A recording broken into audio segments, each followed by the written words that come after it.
Welcome back to Snetterton and the second race and the final run of the year for the JMT Monoposto 1800, 1600, Moto 1400 and Moto 1000 as the cars now assemble on the grid for 15 minutes of racing.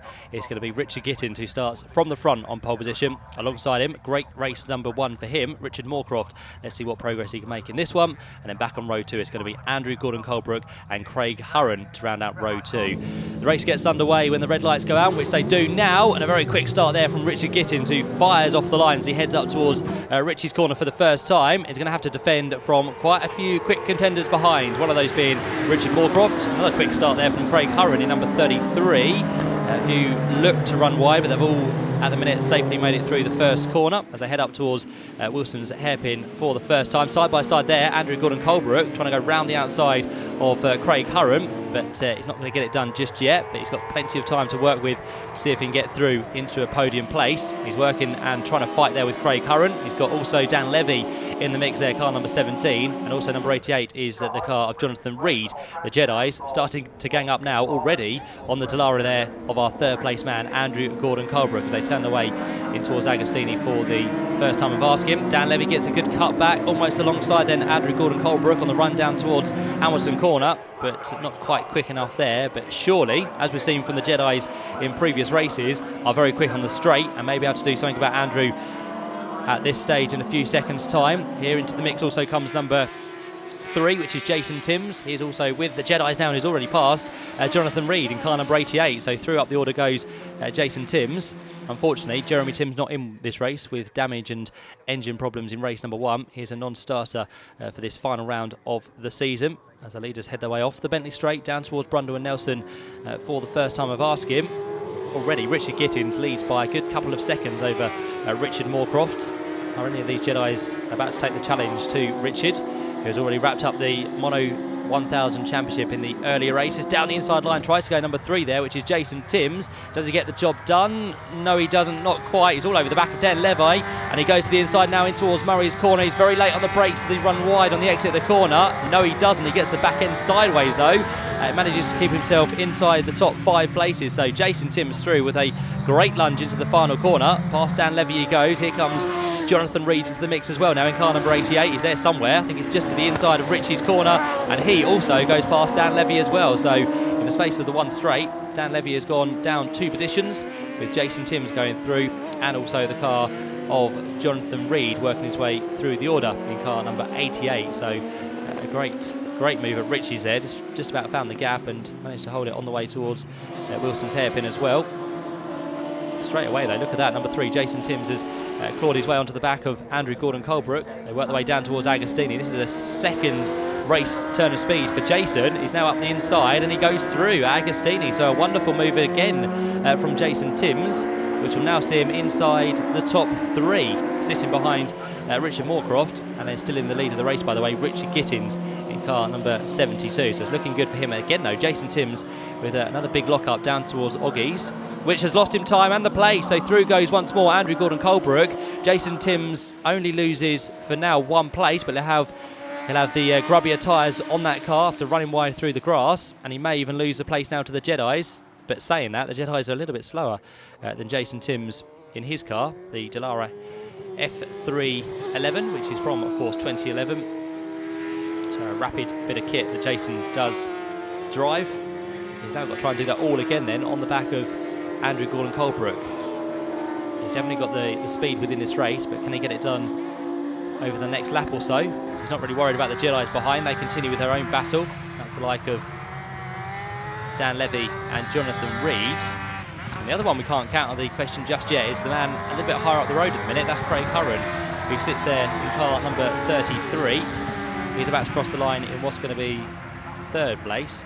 And then behind that you've got the likes of Andrew Gordon-Colebrook and also Jason Timms. Both of those started to catch back up with the Jedi in 3rd place. Here comes side by side 2 more Jedis, Dan Levy and Jonathan Reed. Again, a switch of places between those 2. This is going to be a hammer-on-tongue battle from start to finish, I feel. It's going to be one of those races that does not let up whatsoever. And for now, Dan Levy has the place over Jonathan Reed. They turn their way down towards the left-hander at Palmer. And for now, this is the fight for 6th and 7th places.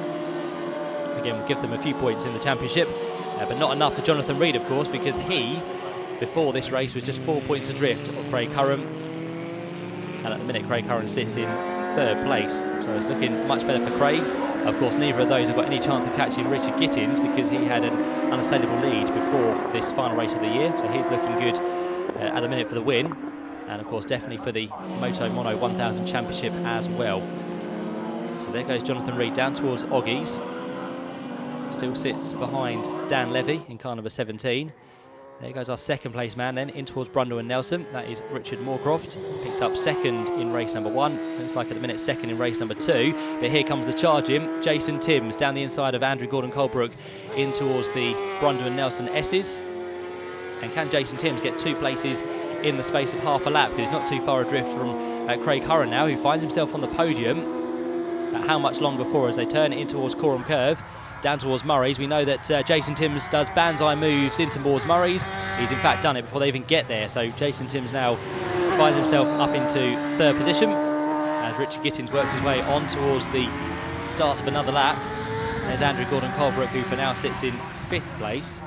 If he's got the same sort of speed as Jason Timms, he may be able to work his way past Craig Curran there in car number 33. He goes in towards Richie's corner, turns his way on towards the Wilson hairpin. I think this is probably the closest battle. Richard Moorcroft there was a little bit wide as we picked him up, so he's gone very deep into the corner, but he's managed to regain it and carry on his way. And of course, he was that far up the road, he hasn't actually lost too much ground to those behind here, so they continue. Jason Timms, Craig Curran and Andrew Gordon-Colebrook.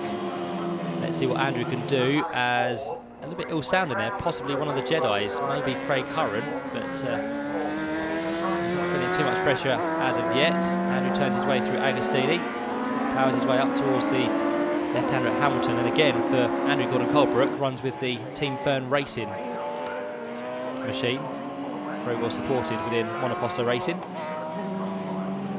So in towards Oggies they go. The gap between them at the line was 0.7 of a second. Doesn't seem to have changed too much on this lap.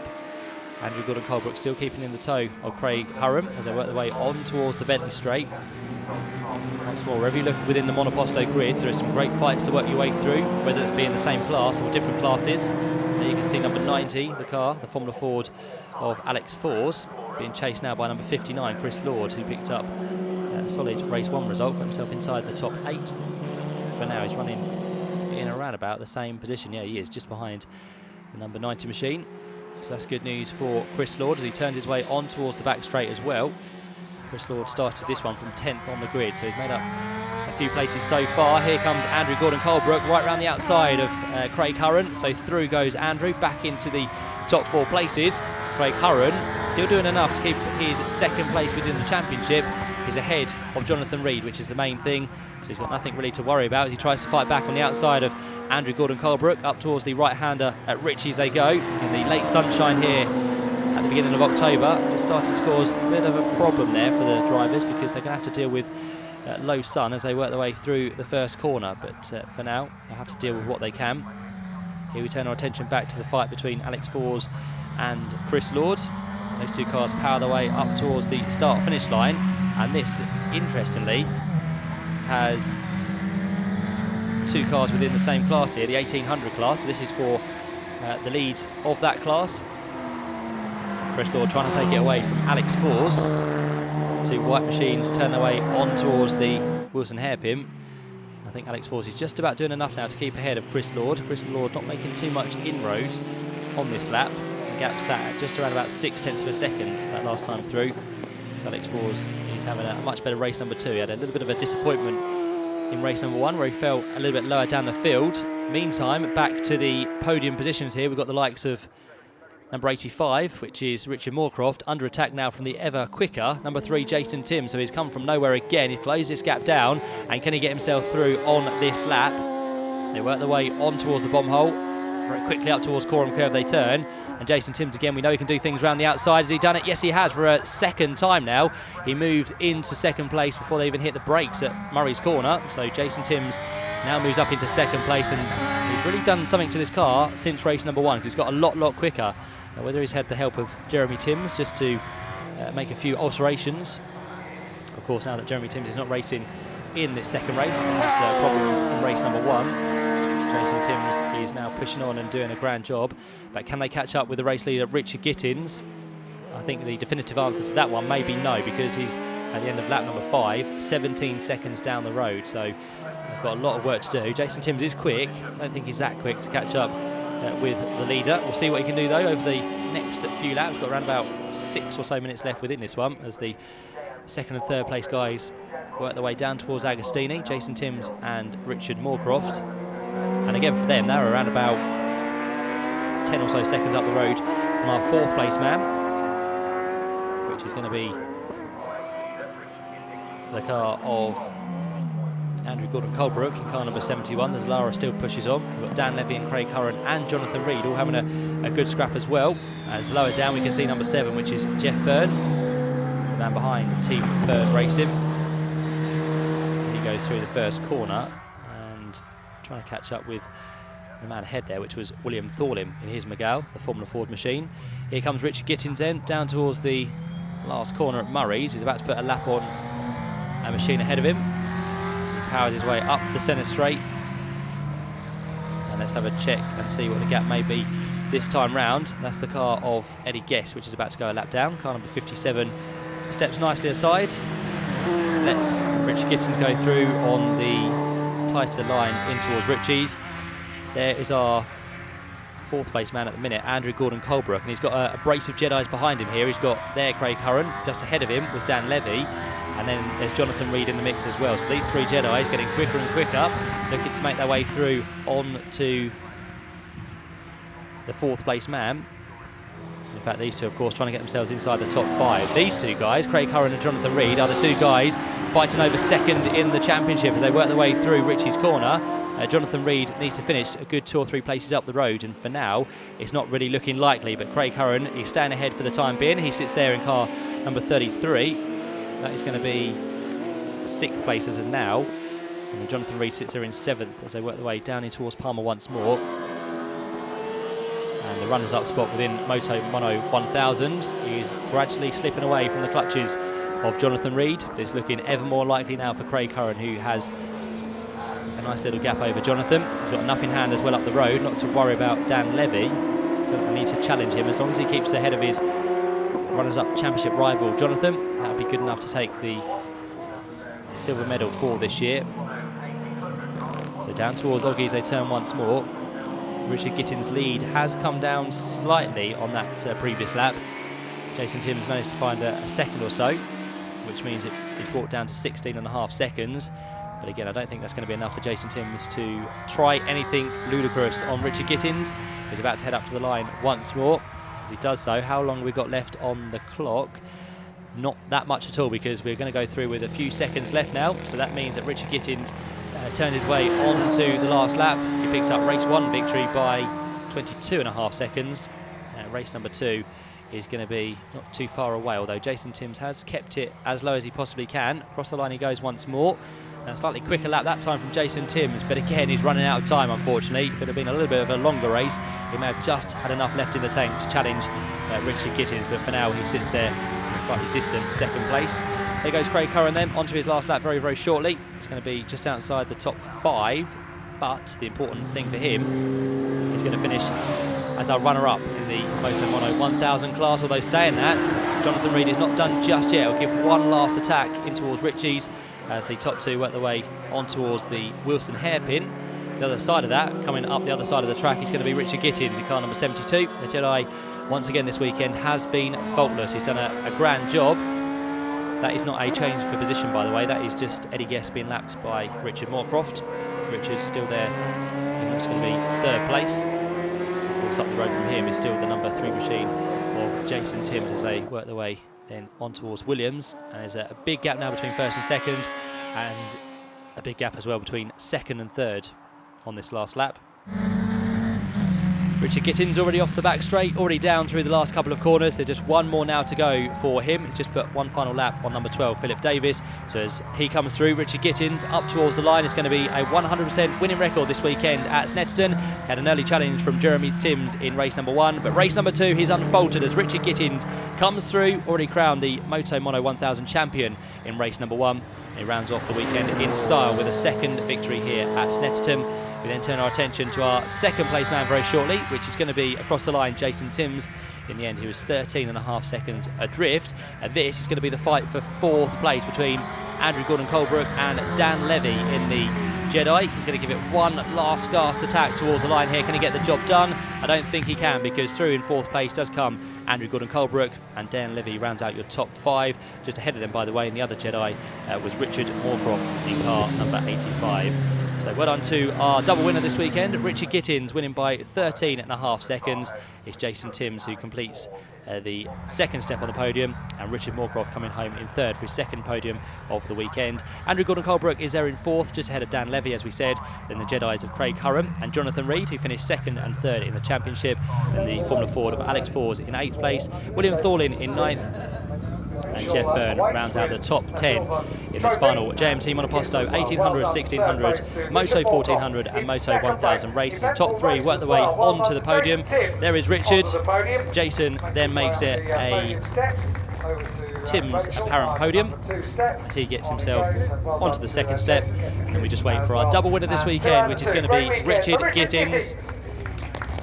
He will take the highest step on that podium, and he'll have a big smile once again after the race 1 win, and race number 2 to add to that as well. The top 3 will pose for the photos. Our race winner is down there speaking with Alan. Nice way to finish the season here at Snetterton. Yeah, I think the perfect end to a perfect weekend, to be honest. Yeah, I thought if we can get a good start, get a bit of clearance, because I didn't know how Jason was going to perform, but obviously did very well, so I wanted a bit of time in hand, and Rich has been going really well also, and got a bit of clearance, and it was quite manageable. And waiting for the race has been a big part of today, isn't it? Yeah, it's a long gap from this morning for sure, but at least it's still daylight, so that's the main thing. Still daylight and still dry as well, because there were no certainties that was going to be the case. Yeah, we saw some sprinkles of rain, and it was we put our wet tyres away, so I'm glad we didn't have to change. Very good news indeed. Well done. Congratulations. Hey Jason, that was up and down, wasn't it? You had to work for that one. Yeah, I did. Yeah, I've had the car's been off all weekend. In what way? I've had misfire all weekend. Couldn't get rid of it. Jeremy, my cousin, couldn't race today, so we managed to rob some bits off his car.